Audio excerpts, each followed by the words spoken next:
Muy buenos días, como siempre el Evangelio trayéndonos palabras de vida. Y el día de hoy el Evangelio es un poco extenso porque parece que hay varias parábolas en su interior. Y es precisamente en los detalles donde nosotros podemos descubrir qué es lo que Dios quiere decirnos a cada uno de nosotros. Esta parábola, que está un poco extensa, en el principio nos da el por qué Jesús la dijo. Resulta que las personas tenían expectación de que el reino de Dios llegara ya a manifestarse en cualquier momento. Y ya Jesús había explicado en otros momentos que el reino de Dios ya está entre nosotros, que está al alcance de nuestra mano, que más bien nosotros somos los que debemos decidir vivir en él y no estar esperando que se nos imponga de fuera. Parece, y lo es, que depende mucho de nosotros, de la visión que nosotros tengamos del reino de Dios para vivirlo o no vivirlo. Si estamos esperando algo y resulta que ya lo tenemos, pues seguirás esperando sin disfrutar lo que ya tienes. Ahora, esta parábola no solo se trata del reino de Dios, sino que también pudiéramos nosotros trasladarlo a ver qué es lo que nosotros creemos de Dios. Porque también la imagen que nosotros tengamos de Dios va a afectar en mucho, no solamente nuestra relación con Él, sino nuestro diario vivir. Y en esta parábola, que como les digo, pareciese que hay varias parábolas adentro de ella, nos va a ir hablando de la actitud, de la acción y de la forma de vivir que cada uno tiene frente a Dios. Él no cambia. Él no hace distinción de personas, nos dirá Santiago. Él es el mismo. Somos nosotros los que cambiamos o los que hacemos la distinción, incluso cuando estamos frente a Él. Resulta que la parábola, no la leo, está un poco extensa, la vas a escuchar tú en la misa. Resulta que cuando Jesús da esta parábola dice que un principal va a ser coronado rey. Y él, antes de ir a su coronación, reúne junto a él a sus compatriotas, a sus siervos, y les va a confiar a cada uno de ellos unos talentos, unas monedas, para que a su regreso él vea cómo las trabajaron. Cuando él va, resulta que hay un grupo de ciudadanos que, como lo odian, van a ir atrás de él para tratar de impedir que él sea coronado rey. Él regresa y primero empieza a llamar a aquellos a los que él les confió. Uno regresa y dice: me diste 5 monedas, aquí están, las trabajé y produje otras 5. Tienes 10. Y aquel rey se alegra y dice: porque tú has sido fiel en lo poco, te pongo frente a 10 ciudades. Llega otro que dice: me diste tantas, produje tantas. Él también se alegra y dice: ánimo, te pongo delante de tantas ciudades. Pero regresa el último y dice: tú me diste una moneda, y yo sé que tú eres un juez severo, que cosechas donde no has sembrado y reclamas incluso lo que no es tuyo. Tuve miedo. Por eso la oculté en mi pañuelo y te la entrego. Aquí está, es tuya. Y aquel rey se molesta y dice: por tus palabras te condeno. Si tú pensabas que yo era juez, que yo cosechaba donde no sembré, por lo menos debiste haber puesto esa moneda en el banco, de tal manera que a mi regreso pueda yo cobrar intereses. Quítenle esa moneda, les dice a los siervos, quítenla y dénsela a aquel que tiene 10. Aquí hago una pausa. ¿Es que acaso el rey hizo algo mal con estos ciudadanos? Él les confió, él les dio, lo que quiere decir que él era bueno y que él era igual. La actitud que tuvo cada uno fue la que fue diferente en su acción.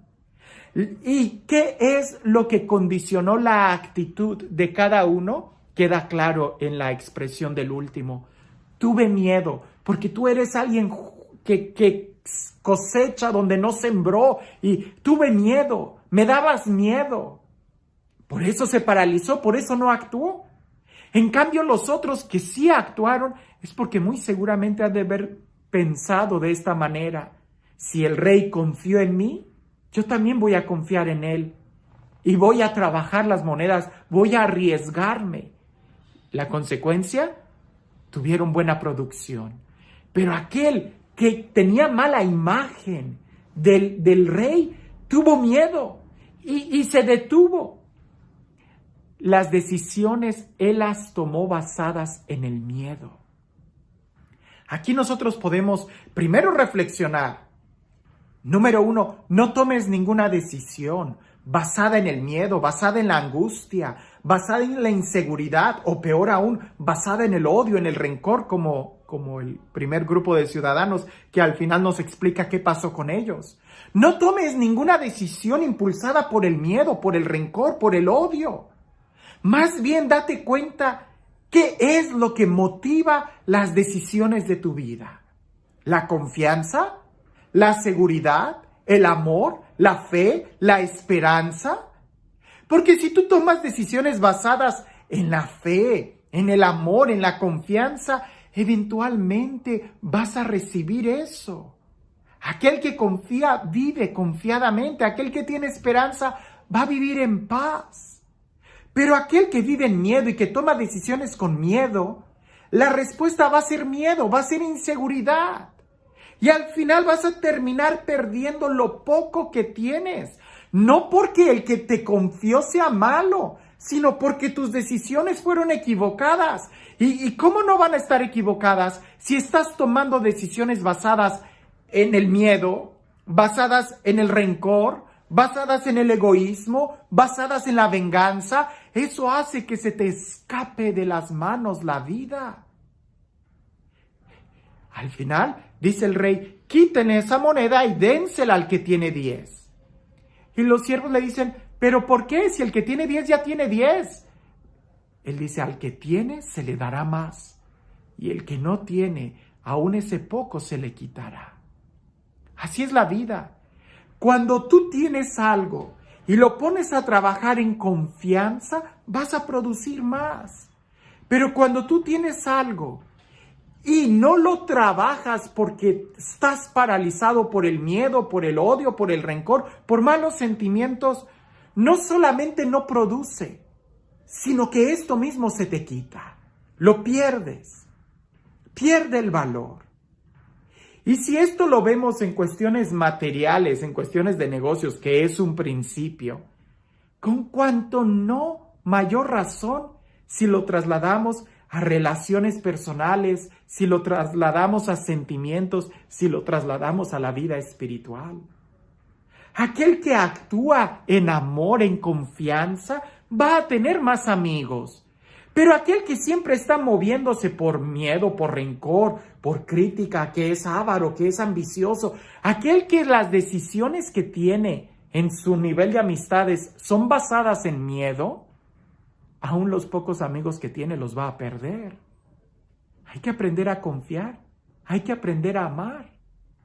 Y en la vida espiritual va a depender mucho cómo estás tomando tus decisiones. Si tú estás orando, más deseos vas a tener de orar, porque más se te va a ir revelando Dios. Pero si no oras, aún las poquitas ganas de oración que tengas se te van a quitar. Depende hacia dónde te estás tú balanceando. Es como el que hace ejercicio, mientras más ejercicio hace, más ganas va a tener de hacer ejercicio. Pero el que no hace ejercicio, aún las poquitas ganas de levantarse temprano las va a perder.